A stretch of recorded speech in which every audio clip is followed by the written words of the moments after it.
In the next 5 minutes, I'm going to transform Lilo from Lilo and Stitch in 4 incredible styles.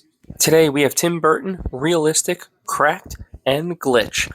Let's start off with the Cracked effect. For those of you who are new to the stream and have not actually seen the Cracked effect, it's an effect that I came up with where you basically want the character to look like cracked stone.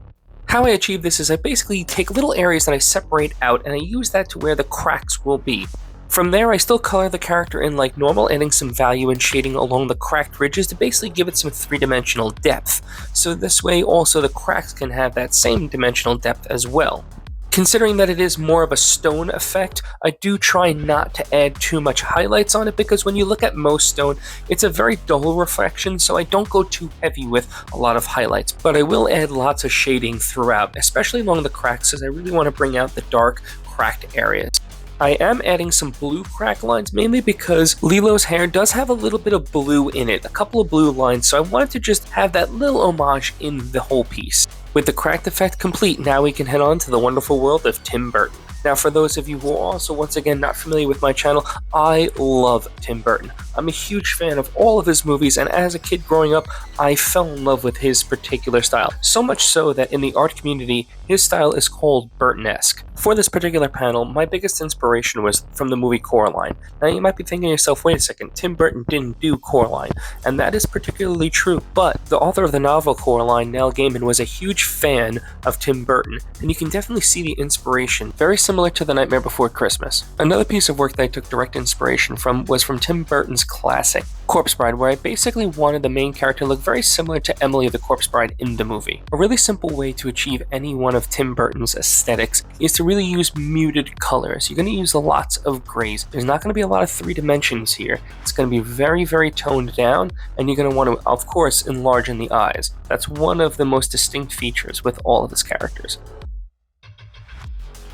Next we have the glitch effect, and the glitch effect is basically one of, if not the mainstays for pretty much any artist that does a lot of these 4 different styles. But I still wanted to do it because I think it's fun, it fits the cartoon character, it definitely fits the Stitch character, so I feel like it just fits the whole movie universe and it's a really fun style. But I do have one very important question to ask you. Are you planning on seeing the movie, or are you more of a fan of the original cartoon movie? Let me know in the comments.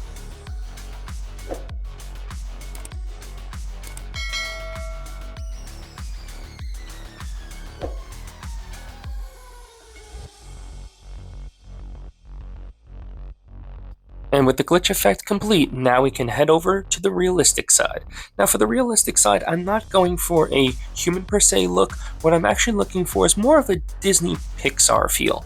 I don't want Lilo to kind of look like a real person, but I do want to make it feel like it belongs in the Disney verse. So I do add a lot of the features that feel realistic, like all these tiny little hairs that will flare out.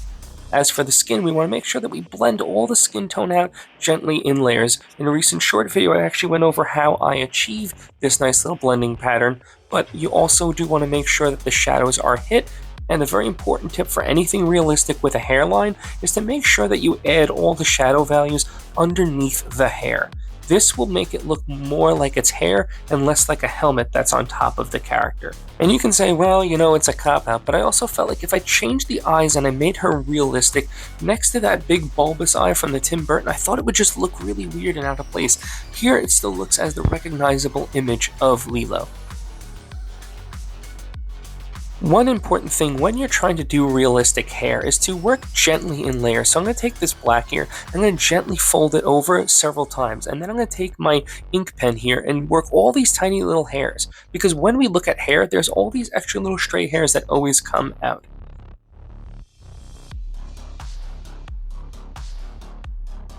Now we just finish up with the tongue, and we are just about finished adding all these little details onto the tongue. Which side did you like best? Was it the cracked? Was it the glitch? The kooky Tim Burton style? Or was it the realistic? Let me know in the comments. Thank you all for stopping by, and if you like this video, then YouTube will think that you really like this video that's popping on your screen now.